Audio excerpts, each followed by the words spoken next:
Clear ভাবে বলতে চাই, যে ব্যক্তি আর যে সম্প্রদায়, যে রাষ্ট্র, যে গোষ্ঠী যারা রাসূল সাল্লাল্লাহু আলাইহি ওয়াসাল্লামের সাহাবাদের ব্যাপারে সামান্যতম সন্দেহ করবে, তাদের ইনসাফের ব্যাপারে সামান্যতম সন্দেহ করবে, তাদের আদালতের ব্যাপারে সামান্যতম সন্দেহ করবে, রাসূল সাল্লাল্লাহু আলাইহি ওয়াসাল্লাম বলছেন যে ইউবাইউনাকা তাহতা শাজারাতি, যারা ওই বায়াতের রিজওয়ান, তারা ওই বাবলা গাছের নিচে যারা রাসূল সাল্লাল্লাহু আলাইহি ওয়াসাল্লামের হাতে শপথ গ্রহণ করেছিল জীবন এবং মৃত্যুর, যদি বেঁচে থাকি এই যুদ্ধে আমরা একসাথে বেঁচে থাকবো, আর শপথ করলাম যদি এই যুদ্ধে মরতেই হয় তবু ইসলামকে লিআলাই কালিমাতিল্লাহ, আল্লাহর কালেমাকে উঁচু করার জন্য আমরা মরতে রাজি আছি।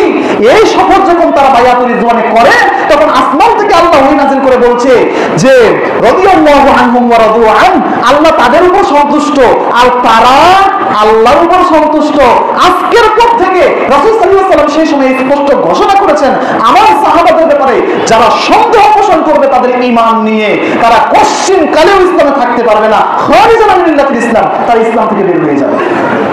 তাহলে যে সমস্ত শিয়া আবু বকরকে লানত দেয়, তারা কি মুসলমান হতে পারে? কোশ্চিন কালেও তারা মুসলমান হতে পারে না। তারা যে শরীরে আঘাত করে নিজের শরীরের উপর জুলুম করতেছে, অথচ আল্লাহ কোরআনের মধ্যে বলে দিয়েছেন লা তাকতুলু আনফুসাকুম, তোমরা তোমাদের নিজেদেরকে ধ্বংসের মধ্যে ঠেলে দিও না। কোন ব্যক্তি যদি খুব কষ্টে থাকে আর ফাঁসিতে নিজের গলা ঝুলিয়ে দেয়, সে ব্যক্তি কি জান্নাতে যেতে পারবে? কোন ব্যক্তি যদি তরবারি নিজের পেটের মধ্যে ঢুকিয়ে আত্মহত্যা করে, কোন ব্যক্তি কি জান্নাতে যেতে পারবে?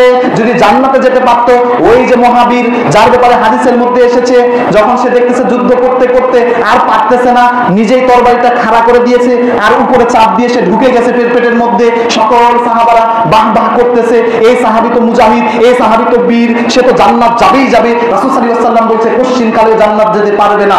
কেন?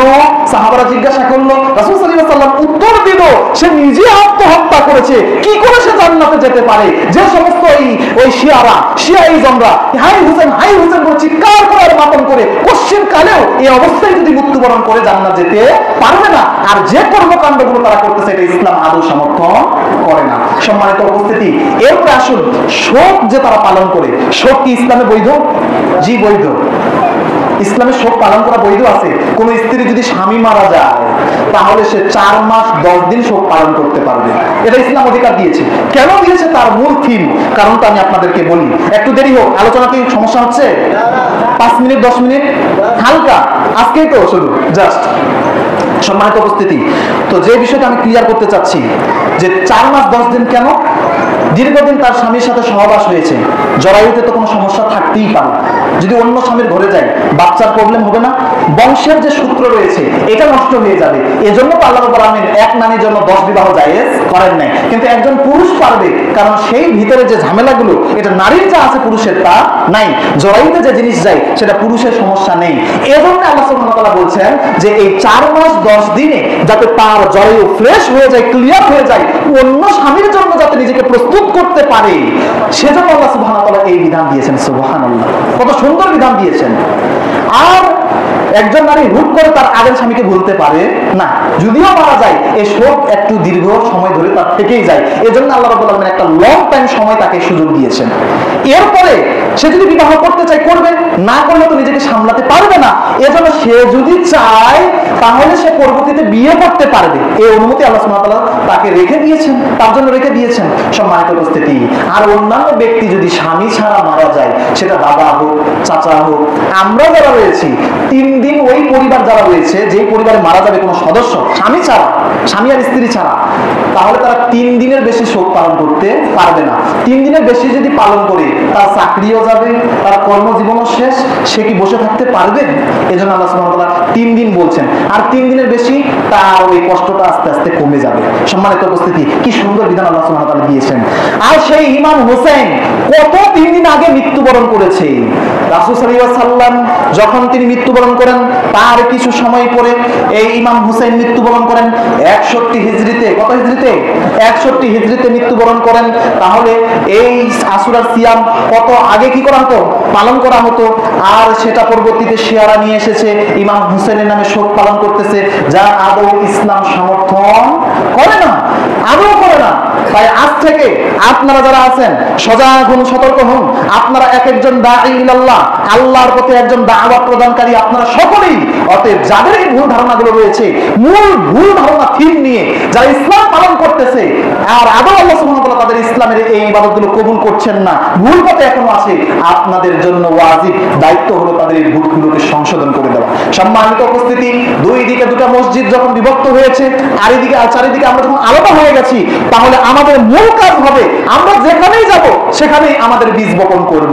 যেখানেই যাব তাদেরকে আকীদার ক্ষেত্রে ঈমান সংশোধন আমরা ইনশাআল্লাহ করেই ছাড়বো। পারবেন না? ভয় করার কোনো কারণ নেই।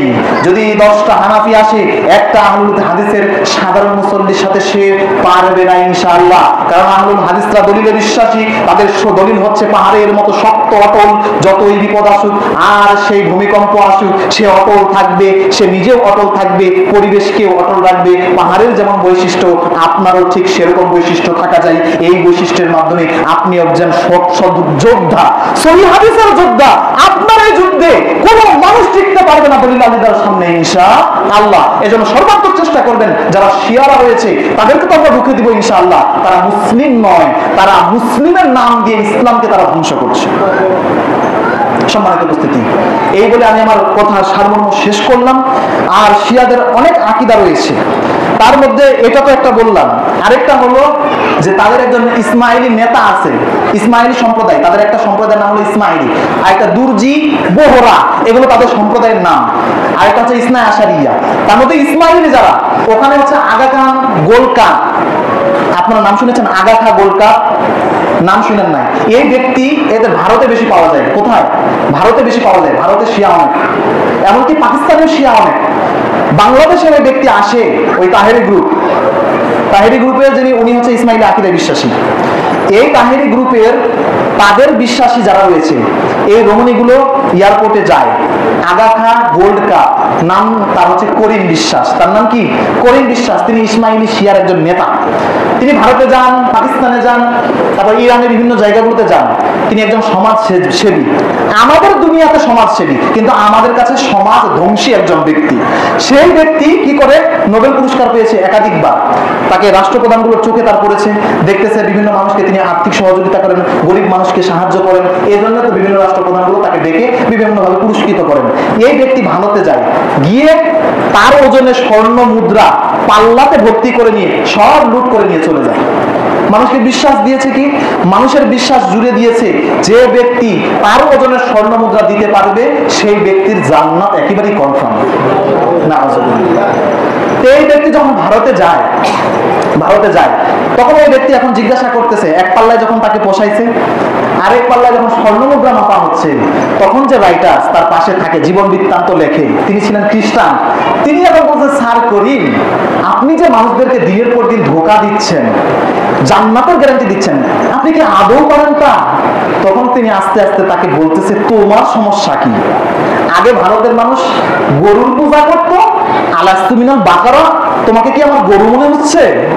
মানুষ আগে গরুর পূজা করতো, এখন গরুকে ছেড়ে আমার পূজা করতে, সমস্যা কোথায়? দেখেন মানুষের ঈমান বিশ্বাস কিভাবে ধ্বংস করতেছে। আর এই বাংলাদেশের রমণীগুলো করতেছে কি? এয়ারপোর্টে গিয়ে তাদের চুলগুলোকে বিছিয়ে দেয়। বিশ্বাস কি? আকীদা কি? আকীদা দিয়েই তো মানুষকে ধ্বংস করবে, তাই না? নাহলে আকীদা না হলে টোপ যদি না খাওয়া,